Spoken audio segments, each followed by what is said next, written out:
Oh, I think it just went live regardless. All right. So first of all, here is another previous guest who's just joining, Mr. Keith Jennings. I still remember the Corona bite, and that that's just YouTube. Another previous guest. It's what happens when you are the sole producer of the show. So who just joined? I think someone just joined. So this is the reunion show.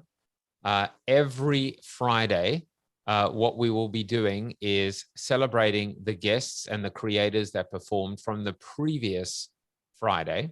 And it's an opportunity for people to discover the show, discover myself, discover the guests, discover the creators, and also an opportunity for previous guests to come back and regulars, etc. At the moment, this is free and it's accessible. In fact, it's public. It's live on YouTube right now. But eventually, it's not going to be. And but there's no bait and switch at all. Regulars like Stephen Rubin, who's here, will always have, don't make me mute you. Will always have access to this reunion show. As always, will my guests, previous guests. You're part of a club now, and creators. But Jaffe coin holders, and all you got to do is hold 10 Jaffe coin, which is worth about $30. You hold it. I don't own it. You own it, and that's good enough to get access to this expanding community and access to these incredible guests. And they are all exceptional human beings, personally and professionally. To get you started today, that QR code right now is live, and it is only live from 12 until 1 p.m. today. You can actually get started with 5 Jaffe coin, which will be sent to you automatically. So just point your camera of your phone to that QR code, follow instructions. You will need to set up a rally.io account. But the rest of it is fairly simple. You know, what I love about it is this is driving live tuning. So the people that are watching live and participating live, you are being rewarded. People that watch post or after the fact, I mean, you're being rewarded with great content, so don't complain. And that's it in a nutshell. You know, from my perspective, there are a few things that I just want to say, and then we're going to get straight into the weeks, the weeks that were, starting off with Nancy Hill. And when we have a phenomenal, talented creator like Christopher Michael here, we will ask him if he wants to reprise his amazing performance, and he can politely decline, but he's smiling, so he won't. Which is going to be absolutely awesome. So I just want to tell people a few things. One is all of my key links are on linktree.com/JaffeJuice. But if there are 3 things that I would ask of you, for me, the most important is the one that is there, which is subscribe to the show. Give the show a chance. Sample the show. Try it out. You'll like it. It's because, I am not famous, but my guests are. And these people are if they're... Hi, can I have large iced coffee with milk only? No, you may not. Evan just got muted. But that's great. He can have a large coffee with his 5 Jaffe coin. I'm so sorry. It's all right. Just stay muted, Evan. There you go. No worries at all. So number 1 is subscribe to the show. My heart goes out to you if you do that. Number 2 is I put together this beautiful ebook that is a visual masterpiece, because my wife did it, and she is just so talented. And she put together the summary of the first 50 interviews. It's a moment frozen in time. It is a moment frozen in time, and you can actually see what date, who the guest was, where we were in the world, the first 50 interviews of my show, and that is a free ebook. And so that's something else that I would love for you to do. Third is to subscribe to my newsletter, and that is josephjaffe.com/subscribe. But you can do all of these things through my link tree. I would appreciate it.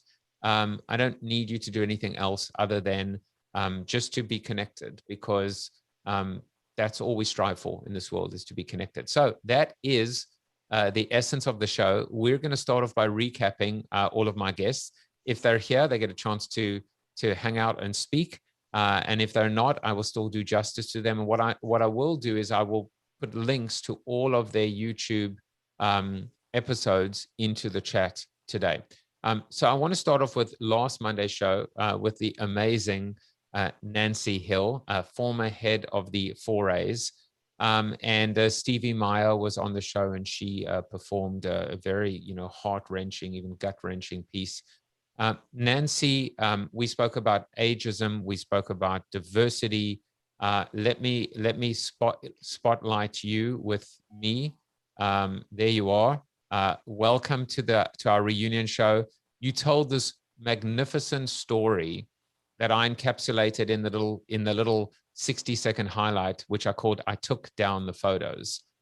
Would you mind telling us that story again? Sure. So on the subject of diversity, one of the things that we were talking about is that it becomes incredibly difficult for people who are other in any way to see themselves succeeding if all they see are white men in positions of success. And when I first got to the 4As, outside of our boardroom were the 8 other CEOs prior to me, and the 45 or 46 people who had served as chair of the board.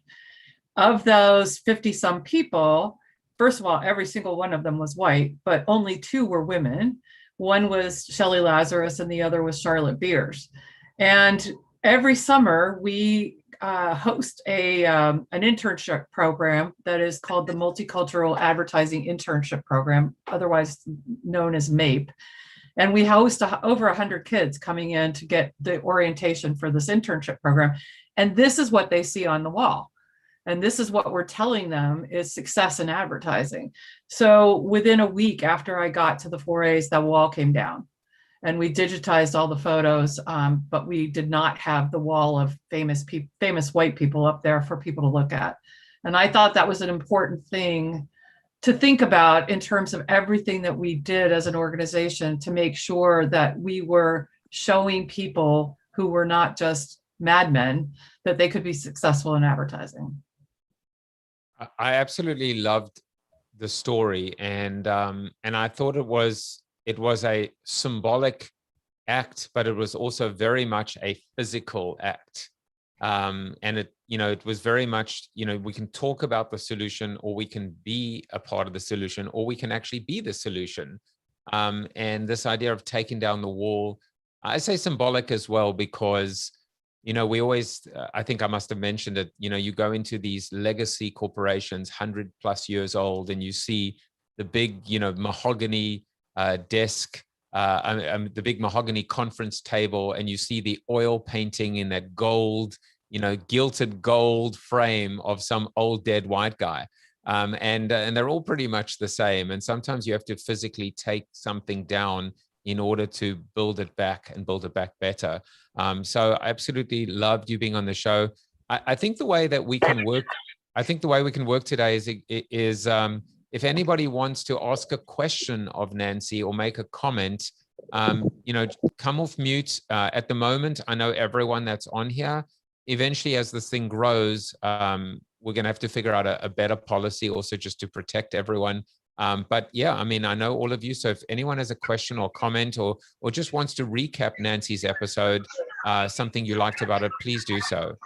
May I just compliment her? She is so wonderful. I'm at the pool right now. I'm down in South Carolina. I will explain that later. But she was wonderful. I really enjoyed her show. I'll go back on you. Thank you. Thank you. And I will remove Nancy. I'm back on Spotlight. Anyone else want to add anything? Otherwise, we'll move on to the next episode. All right. So Nancy, I'm going to mute you as well. You guys all have the ability to unmute for now. Then on Tuesday, digital anthropologist Rahaf Harfoush was on the show, and the legendary Christopher Michael, who is here to refute whether in fact he is even more legendary than I make him out to be. But he is what a wonderful, wonderful episode. You know, I will say one thing. Rahaf is not on today, but I will try and do her justice. You know, we spoke about the duality of technology, the blessing and the curse. You know, the FOMO, but also the enablement and the democratization, and coming to terms with that duality. And I think we're also living in this amazing time right now, where our lives are almost like this ethnographic or anthropological, you know, case study that is public and open to the world and accessible to the world. I mean, we're even seeing it right now in this Clubhouse environment. Spotify just launched something called Green Room, and you've got a bunch of people that have like run from Clubhouse to Green Room to try and land grab and stake their claim and stake their profile. And I heard this amazing concept that almost like there was one community, you know, infiltrating another community, and almost like a parasite invading this host. You know, like a cancer in a way. These complainer clubhouses coming into another environment with another lexicon, with another, you know, language, with another set of rules and etiquette and guidelines, and just, you know, being able to kind of invade. And so it's amazing what we live through, especially in a bubble, especially at a time when, you know, when everything is just amplified in this environment. So that was the conversation with Rahaf. I will paste that link if you need it into the chat. But now is an opportunity to invite Mr. Christopher Michael to the stage. And let me just do that now. There we go. Christopher, you got to unmute and then you can hooty-hoo. Hooty-hoo! Hooty-hoo! That will be part of one of my new introductions.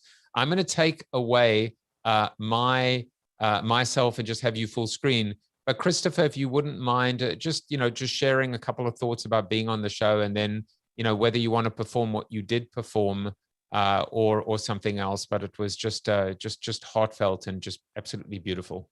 Being on the show was fantastic. I felt like a superstar. I didn't know that I was going to be on the show with such a not famous person. So I found the whole thing overwhelming.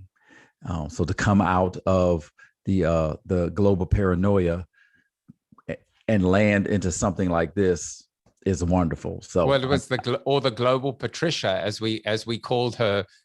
You definitely got the memo. Exactly. Yes. Yes. Well, I'm going to go off Spotlight, and just a reminder, I will mute everyone while you are performing. But when you are finished, do I even need to encourage everyone to come off mute and give him a big hooty-hoo? Hey. So Christopher, take it away.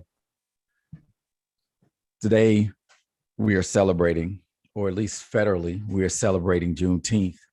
Juneteenth is the day 2 years after the slaves were freed, that somebody in Texas bothered to notify the slaves, hey, you're free now. And that was only because the federal government came and told them, hey, they're free now. You got to let them go.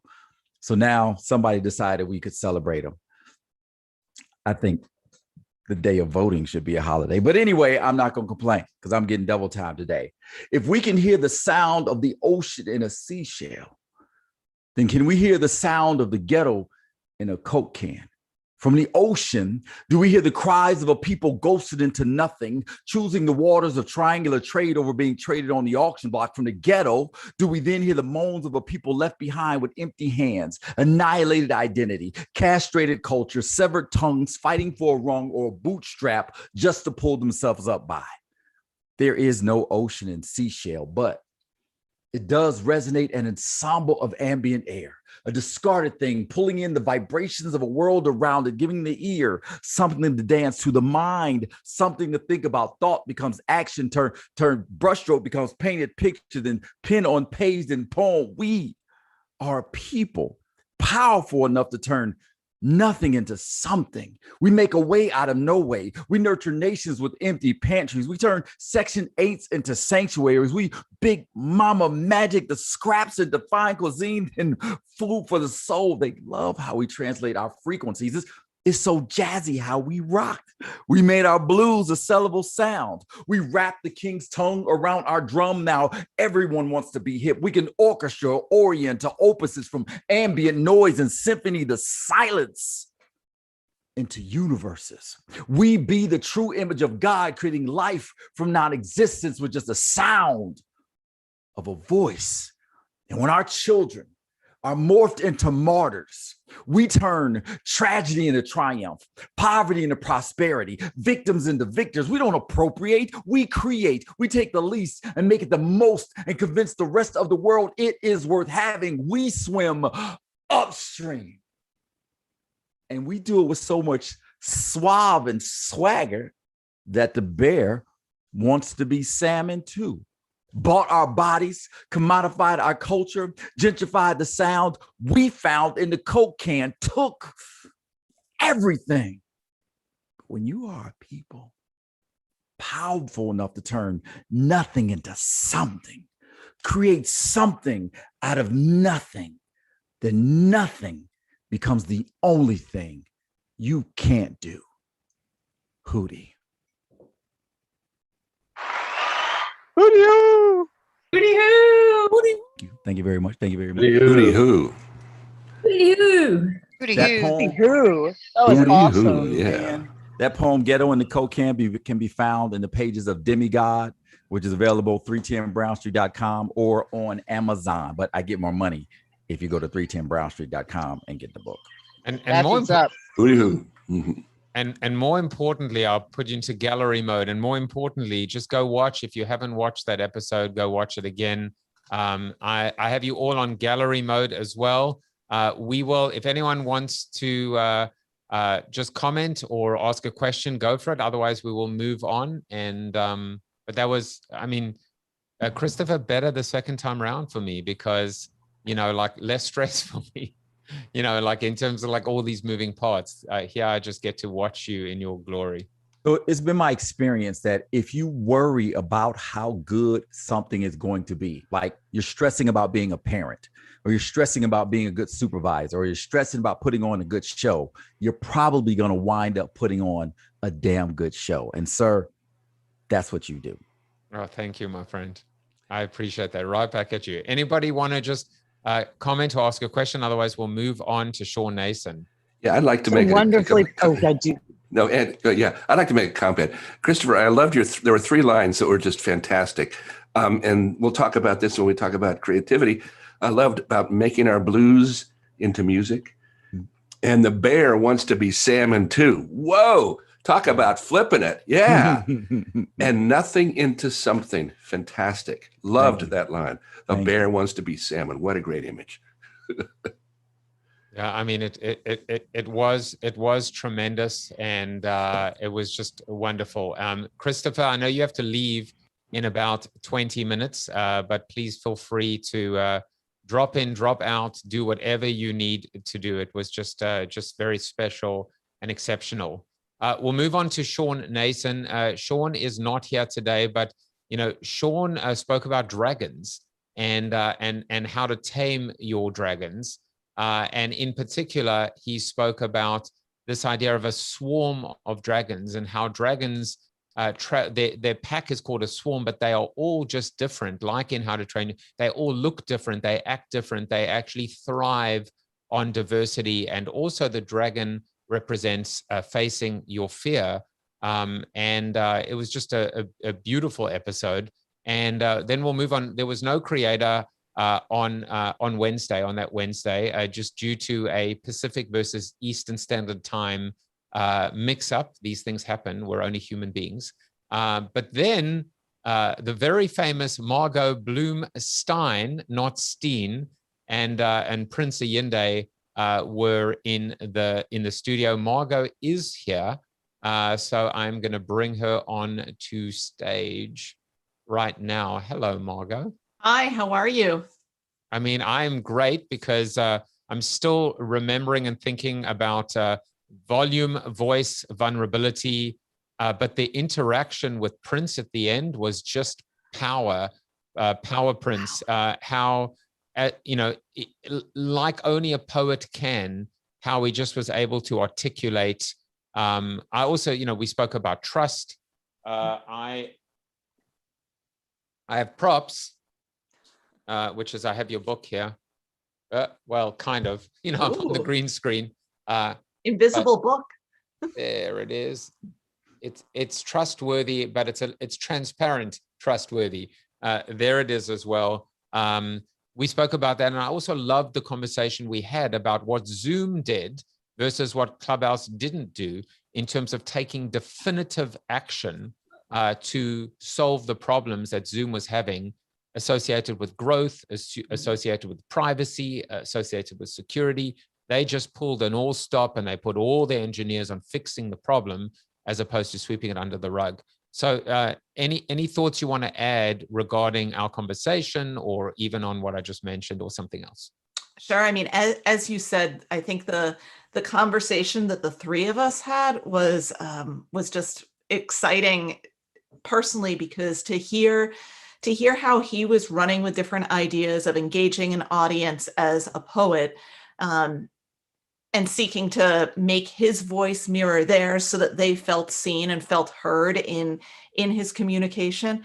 I think that's what everyone who speaks on a stage hopes to do on our best days. That's what everyone who engages with clients and with users or any kind of consulting, what we should hope to do in our best work. And to hear that reflected so beautifully and naturally through what he was doing as a poet, I think was just tremendous. And then to your point around Zoom, a slightly less poetic example maybe, but I think what they do and what Clubhouse has not done in terms of saying, first acknowledging a problem and then saying, let's speak about it in language that all of our audiences can understand, and giving it the right level of detail to respect the audience in terms of describing the problem as well as the potential solution, and then actually shifting resources to address it.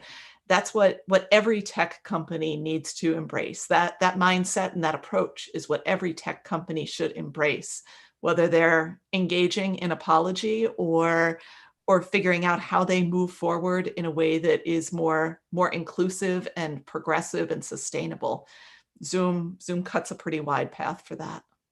Well, I loved our conversation. If anybody wants to come off mute and has a question or a comment regarding Margot and our wonderful conversation, I thought it was tremendous. And also, how Prince, set me straight when I said, I want to be more like you. And it's like,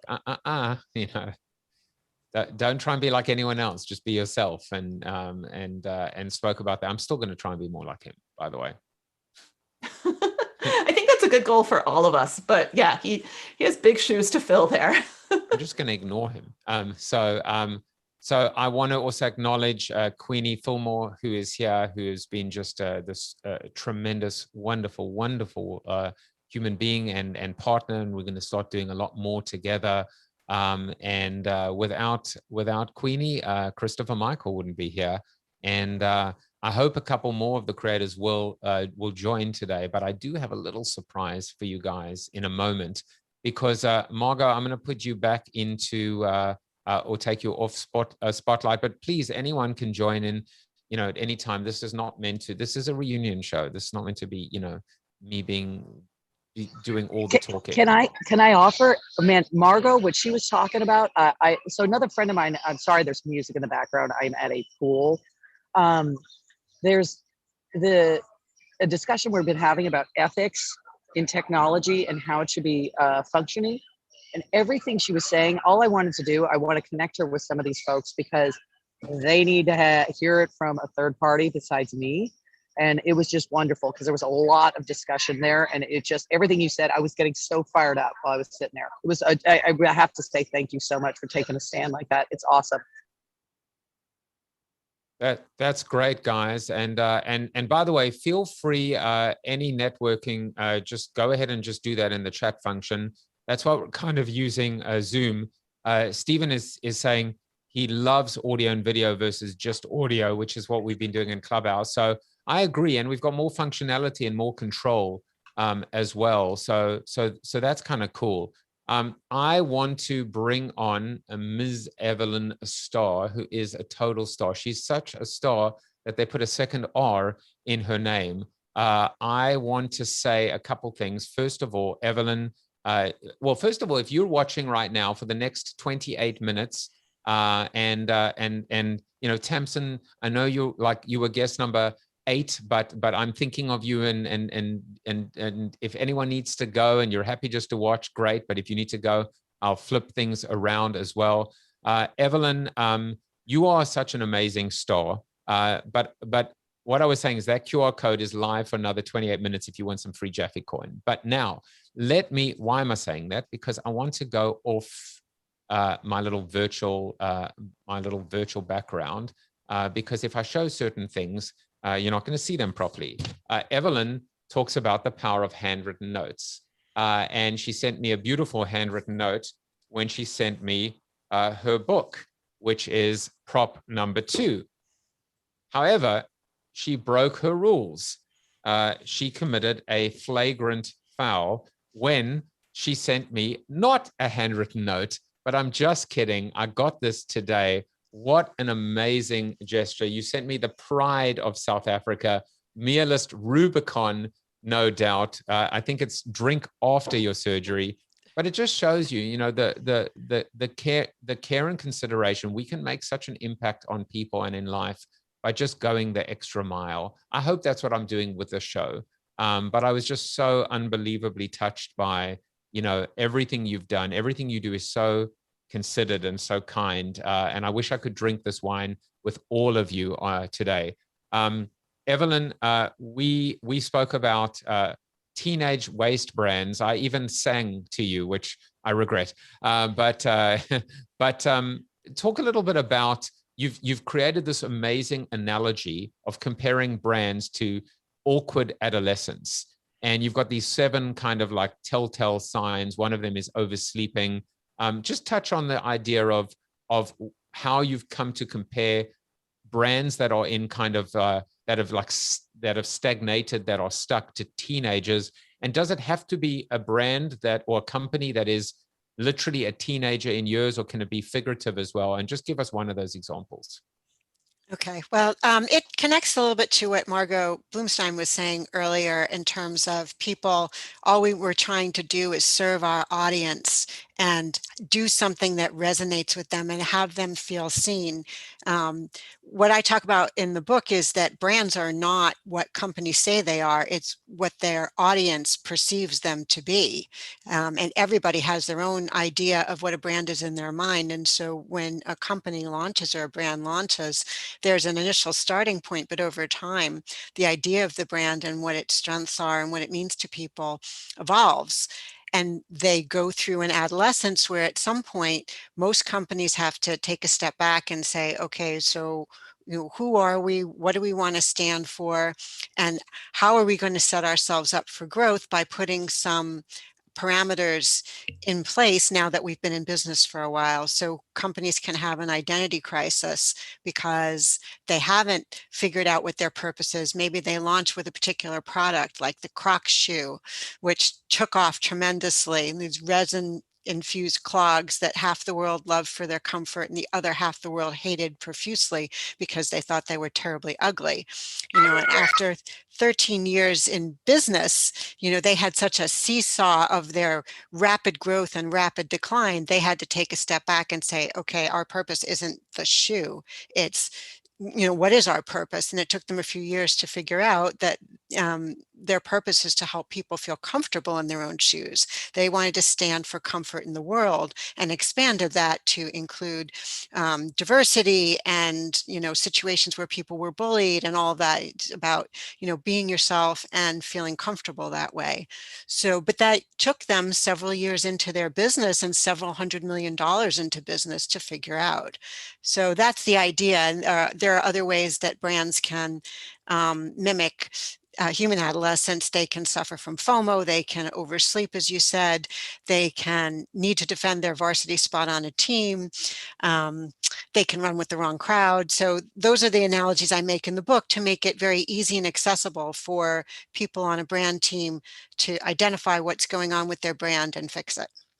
Loved it. Can I offer something, Joseph, really fast? Very quickly, okay? Anna, because I want to get through the rest. No, go for it very quickly, and then I'm going to very quickly. So, Evelyn, you affected, let's just say, a very big investor. He used to be a varsity player. When you start, I literally put that in front of his face. He was sitting at the house. He almost died, and it has completely changed his direction.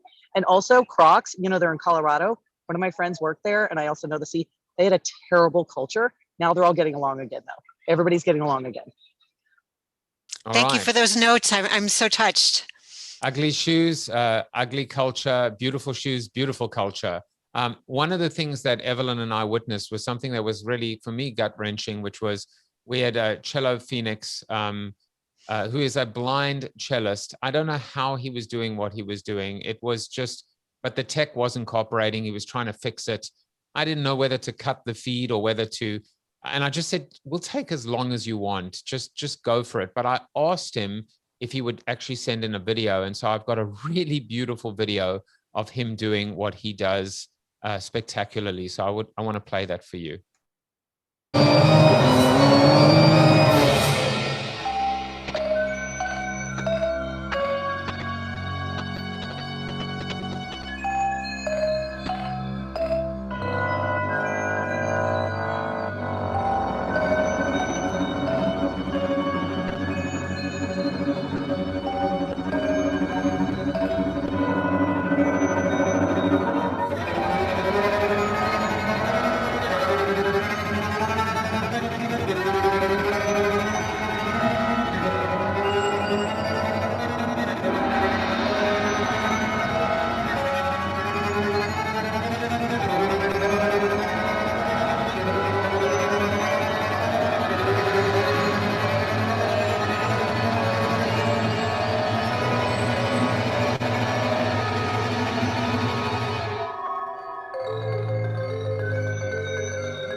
I mean, he's a metal cellist. His cellos are just, remember the transparent one, but that's him doing his thing and creating, I feel like, a new expression and a new expression of this. So he's making cello pretty damn cool, truth be told. So yeah, I just wanted to share that. Looks much better that way, don't you think, Evelyn? It does. It does. And he just had such a lovely spirit about him too. So, your compassion really touched me and gave him the best shot. And that cello in the video was just gorgeous. The sparse nature of it. It was so spare and yet really elegant. Well, thank you. Thank you for being a part of today, Evelyn. I'm going to put you back from Spotlight, and now we're going to move over to the man that brings the fire, Roger Firestein, and he was joined by where are you, Mr. Michael Gwynn? I want to put you. Why can't I make you a spotlight as well? I'm going to figure out how to do that as well. Roger, just a conversation about creativity that was like, I was like Augustus Gloop in the chocolate factory. Deliberate creativity, the power of collaboration versus isolation.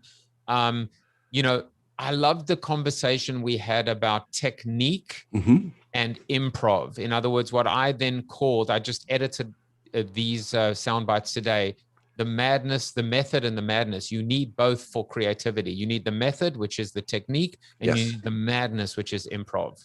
Yes, absolutely. And we and hopefully we can get Michael in here because we had so much fun together. And I think one of the things, my background is in music, and Joseph, what came up was, You need to have knowledge of your content area. You need to know some creativity skills, like asking creative questions. And we talked about creative questions being possibilities. And so instead of saying, well, we don't have any money, how to raise the money, or instead of saying we can't do this, what might be other ways we can do this? And just phrasing those questions in that way just changes your entire thinking. We talked about creativity being the language of possibility, and not judging ideas while we're trying to generate them, and that there's a whole bunch of creativity techniques around them. And I'll plug the book, Joseph. And in my latest book, Create in a Flash: A Leader's Recipe for Breakthrough Innovation, we talked about the things that have worked over the last 40 years that I've been involved in the creativity business. And the techniques are really quite simple. It's just applying them on a basis. And once you learn the technique, then you can really begin to improvise. So that's, you want to pick it up from there? Yeah, no, there was one other thing as well, which actually came from the quote. And I've already produced, I think, 2 1-minute highlights of our conversation. By the way, for people that are watching, I produce at least 1 60-second highlight of each episode, sometimes 2, sometimes 3, and then I stitch them together, and I create a little piece of video called The Week That Was, and I put that up on the channel. Last week's one is out already. This week's one will probably be done later today or tomorrow. That will have that will have Nancy and not Nancy. Nancy's one is up already. That's going to have Evelyn, Roger, Bill, and Tamsen. And so you'll be able to see that. But I might have to go back to that final one, which was this idea of fun. The word fun, that creativity should be fun. Yeah, I mean, can you think about this? I got a great idea. Nobody does that. Hey, I've got a great idea. That's where the fun comes in. And creativity and humor are very closely related, because with humor, you're kind of going down this path, and all of a sudden something comes in from this angle and it makes you laugh. And that's the same thing about creativity. I mean, you tend to go down one sort of path, but the way to get creative is to make connections with things that don't usually relate to each other. We use the classic story of the Nike sneakers, all right, that the inspiration for Nike sneakers was not other sneakers. It was a waffle coming off of a waffle iron. Now, there's another side to that. What if, so this is Bill and Barbara Bowerman are making waffles, and Barbara pulls a waffle off the waffle iron. Bill makes the connection that the waffle pattern would work on his new running shoes to fit on the running track. But what would have happened if Barbara had been making pancakes? And we'll just now, does it matter whether they were chocolate chip pancakes or? But that's it. It's making connections, and that's creativity. Making just keep on coming. Having fun. Yeah. It's a beautiful story. Now, Michael Gwynn, if you are, yes, please, Michael. Well, we'll bring him back. Maybe he'll finish off the show. He may just be busy on something. There he is. Hey, Michael. Wait a second. Hey, y'all, I am at the airport. I just flew back in from Reno to Dallas, so I'm at the airport waiting to be picked up. But I could not miss this show, my brother. I could not miss it. We had so much fun. Oh my gosh. Well, listen, the beautiful thing about this. Yeah. We had a great time, Michael. You were just amazing.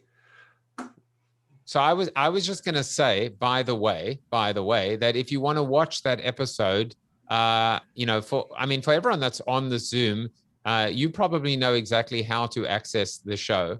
And for those of you that don't, just go to my channel, subscribe to my channel and watch, trust me when I tell you that I've been blessed to have these kinds of conversations, but more importantly is to make these connections. And I would like to call you all, and I mean it, you friends and family. You are all now friends and family. And so Michael, there's no way that you're going to be able to perform for us now. Although, if you were in New York City, you could probably just, out of nowhere, just start performing. But thank you so much for an amazing episode.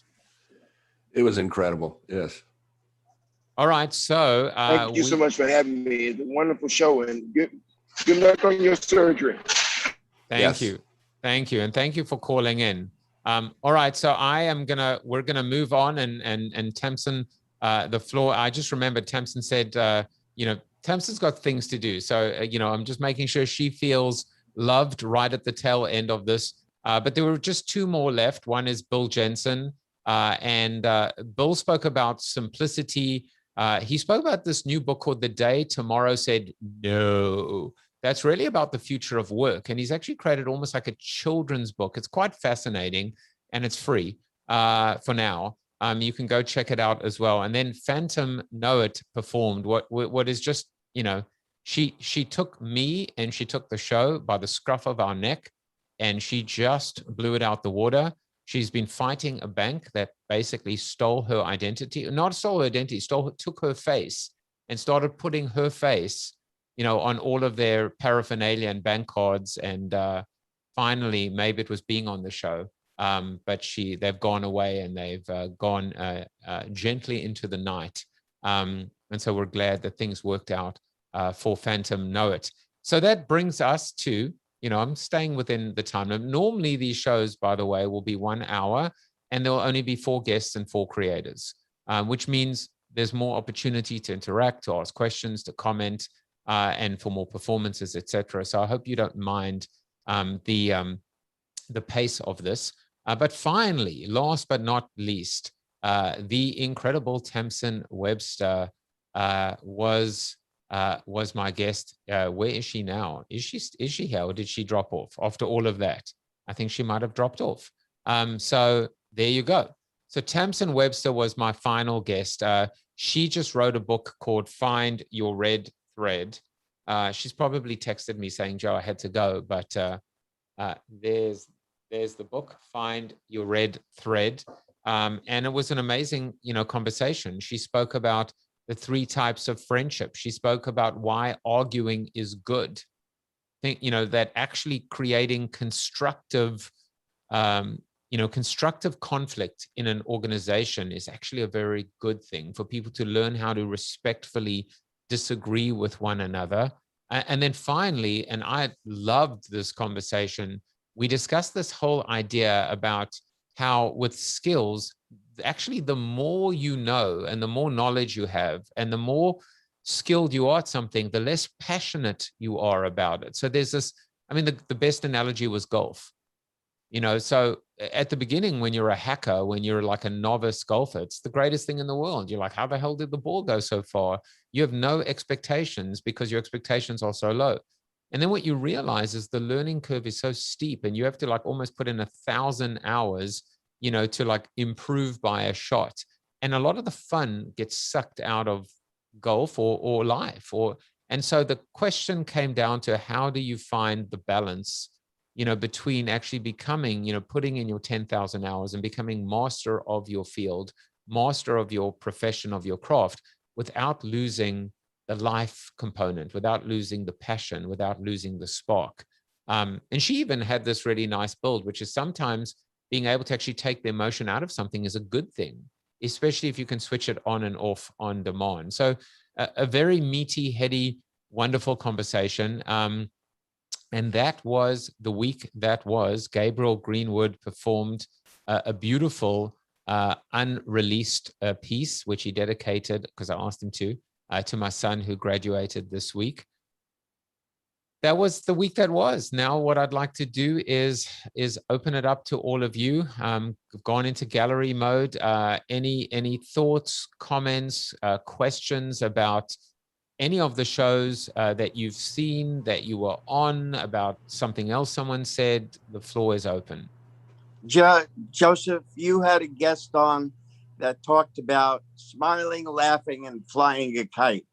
And it left a huge impression with me. He was a fantastic guest. I'm glad you had them. But more importantly, I wish you in your surgery smiles, laughing, and get out of the hospital and fly a kite. Thank you, my friend. That's what's up, Stephen. I'm with you. There you go. Yeah, I third that motion. Let me take you guys off. Amen. Or for a second, thank you guys. I'm going removing spotlight, removing my own spotlight. You've seen enough of my ugly face. Let me just go into gallery mode. Why can't I? How do I We remove can my? never get enough of you. You're the most wonderful guy, man. Well, thank you. Thank you, guys. I want to find you those Daniel Gutierrez. What a great way to kind of essentially play out. I've got so many shows. I've done so many that I've got to figure out. I might need your help to tell me what date Daniel Gutierrez was on. It was a while back. Oh, I got it. I got it. Sure what number. I got it. I'm going to show you. I'm going to show you two because he's left such an impression on me, you know, as he did on you. So why not show you both? I mean, these are just like, let me just show it to you.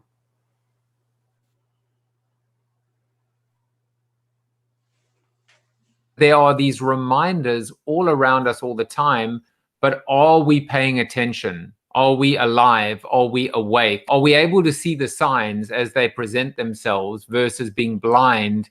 I remember doing an event. I was a speaker at Mercedes-Benz, and there was this beautiful yellow tree. It was the only one. It was in the fall on campus right before you come into the building. And I remember asking 400 people, what's the most beautiful thing on your drive into campus? Not one person said that yellow tree because nobody saw it. Nobody saw it. They were too busy trying to get to their office. And I said, when you leave today, look at the beautiful yellow tree. It's an example of how you're missing out on life by not being present. So that was the one. And this is the other one that you liked. I mean, I don't, you know, I reference these episodes like all the time. And it helps when you have these little clips. This is the one you were talking about.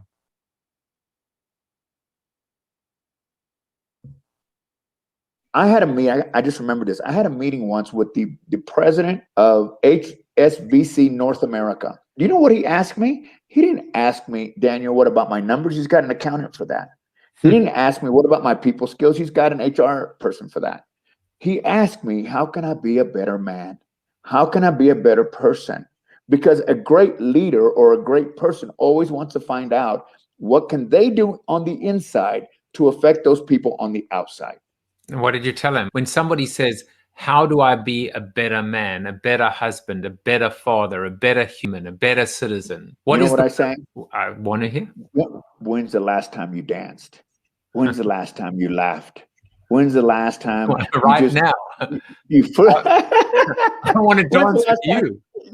When's the last time you flew a kite?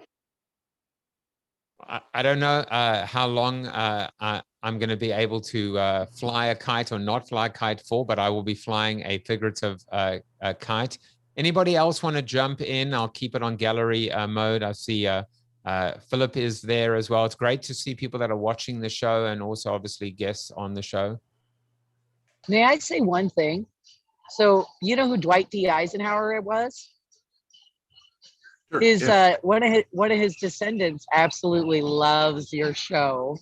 She's a friend of mine. I just got off the phone with her. She's like, I didn't get invited. I was like, that's fine because you don't know everybody.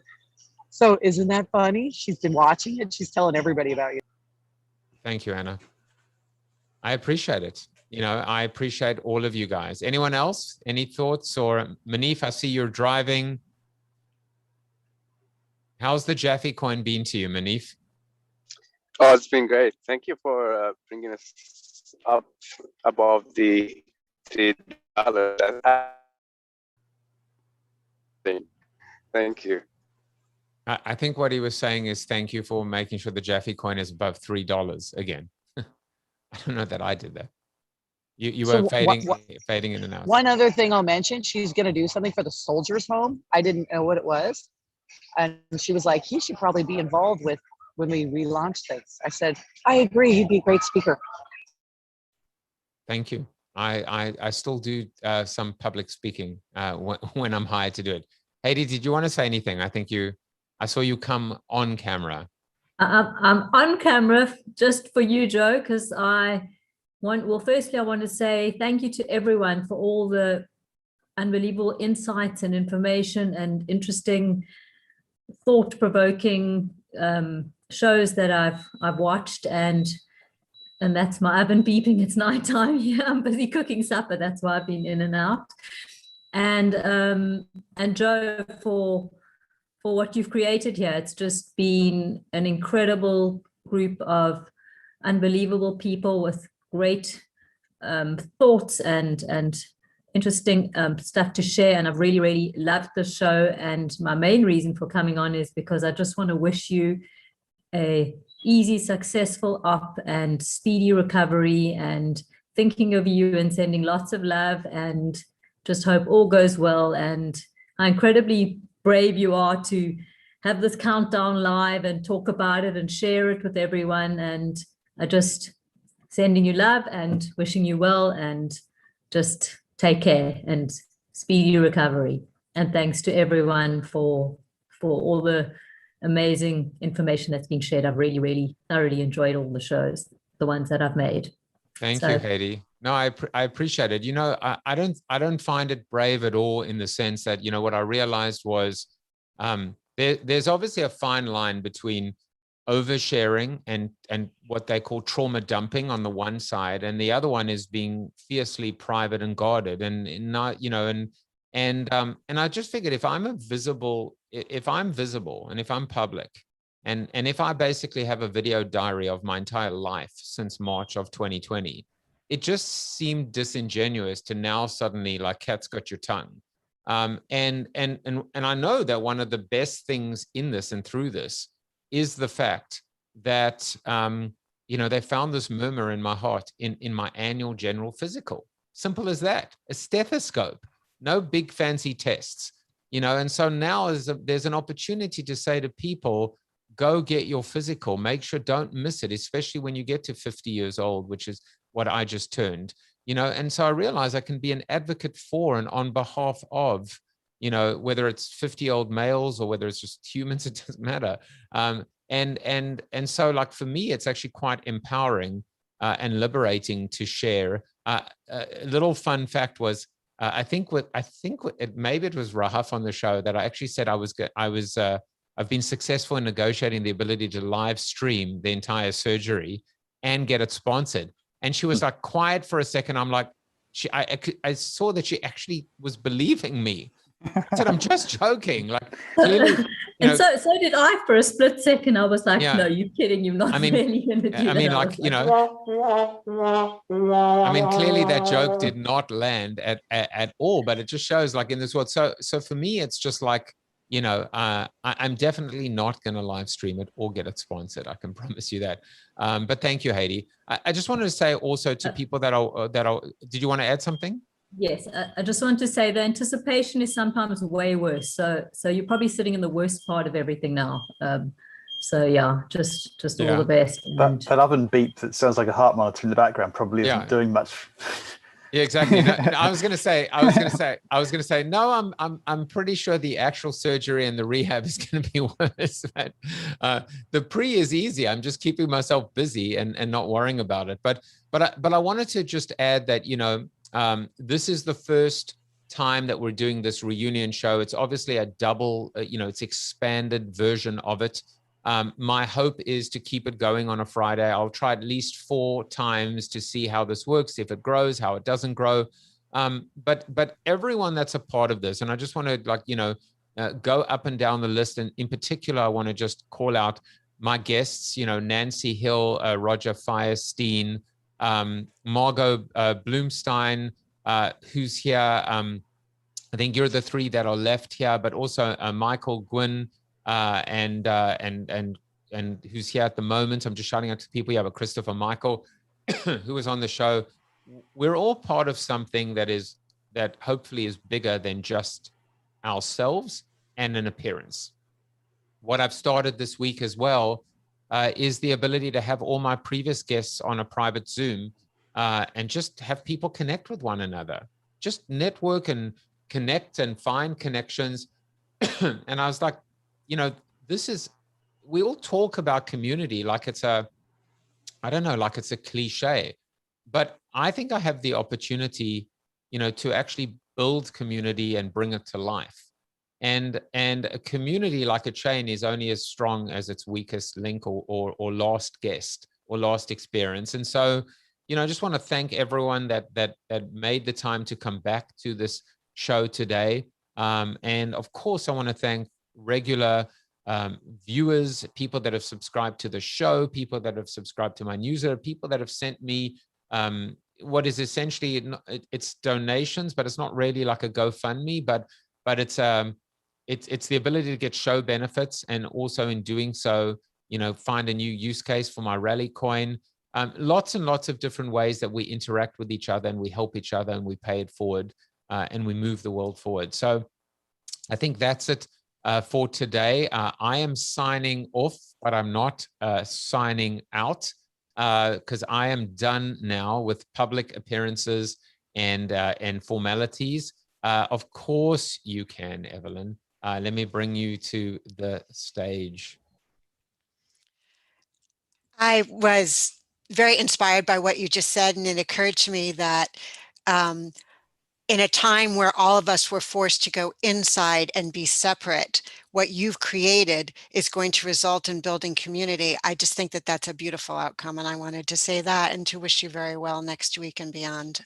Well, thank you so much. And look, we continue. You know, I saw you know, just and also just, you know, to make sure, I may as well mention you by name, Mr. Philip Robertson. You've been an inspiration to me, you know, in terms of following your personal and professional life.